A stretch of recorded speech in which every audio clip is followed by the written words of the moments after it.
What did you do 10 minutes ago prior to sitting down to listen to me ramble on about something that's important to me? Did you maybe make a quick snack to eat? Did you run to the laundry to change it over before settling in for the night? 10 minutes goes by pretty quickly, especially when you're trying to make it to work on time or meet a deadline that you've put off until the last couple of minutes. It almost seems that you blink and 10 minutes is gone. What about when you're sitting around waiting for something to be released? Do you love just sitting around waiting for the new iPhone to come out that you've been looking forward to for months? Of course, Apple never gives you a specific day when it will be released. We are stuck just sitting around, waiting impatiently, wondering when in the heck they are finally going to release that glorious new phone to us. Isn't it the most annoying and frustrating thing when all you want is a date so you can really get your countdown going and enjoy life with your flashy new phone? My name is Amber, and I am here to speak to you all about organ donation. I know you're probably thinking, what in the world does 10-minute increments and iPhones have to do with organ donation? Stick with me and it will all make sense later on. At least I'm hoping that it will. Organ donation is something I have dealt with quite a bit in my professional life, working in the neuro ICU of a level 1 trauma center for a few years. This young man is my brother Jimmy. At 21 years old, he was involved in a motor vehicle crash that killed his friend instantly and left Jimmy in a coma for weeks. We were approached by a person at the hospital asking my family if we would be considering organ donation if my brother did not recover from his injuries. There's no real feeling to describe that moment, but hope comes to mind now. The hope came from the fact that he would be able to help others even if we weren't able to keep him here with us. We knew my brother's wishes and knew that if he were not able to live, that he would want us to donate his organs and save others. Thankfully, my brother recovered from his injuries and he is still with us today. In the same picture, this is my mom, Penny. She is 48 years old, has 5 children and 4 grandchildren, and is in need of a double lung transplant to have any chance of a quality of life moving forward. In fact, according to UNOS, every 10 minutes, another person is added to the organ donation list.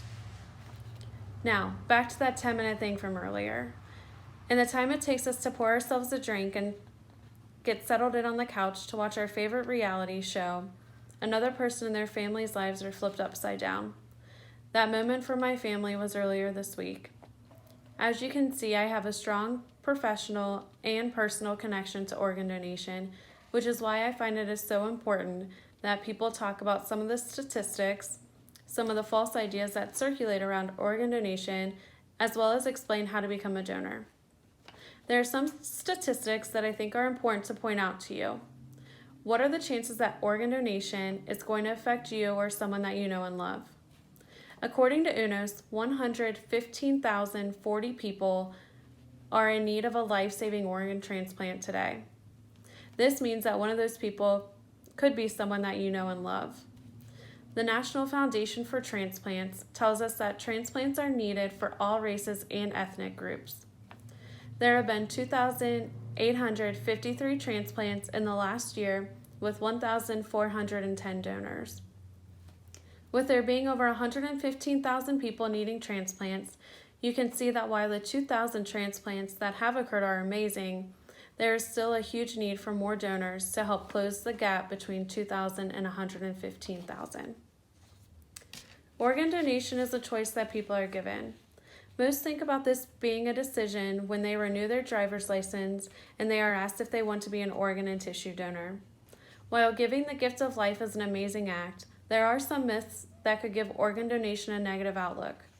For example, according to the U.S. Department of Health and Human Services, some people have a fear that if they are an organ donor, the hospital and doctors will not do everything possible to save them.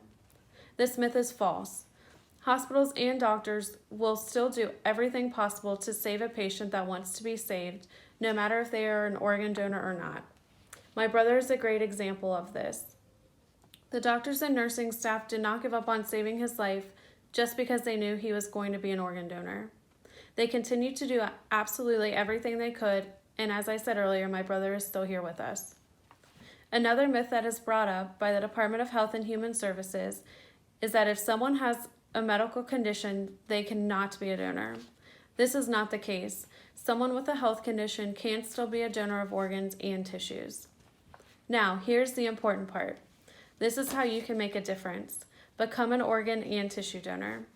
The Mayo Clinic states that one must register with the National Donate Life Registry. Now back to that iPhone thing from earlier. Just as we sit around waiting for the new phone to come out, we have people sitting around waiting for the call that they finally have new lungs, or a new heart, or tissues that they have been so anxiously waiting for. Another way you can use that iPhone is to go to the health application where you can register to be a donor, and it is sent directly to the registry that way. You can also put on your driver's license that you wish to be an organ donor.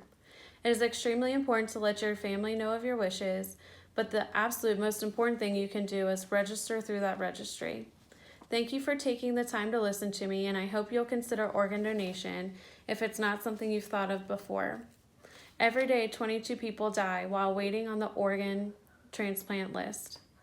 Let's all work on decreasing that number and giving people a second chance at life. Thank you.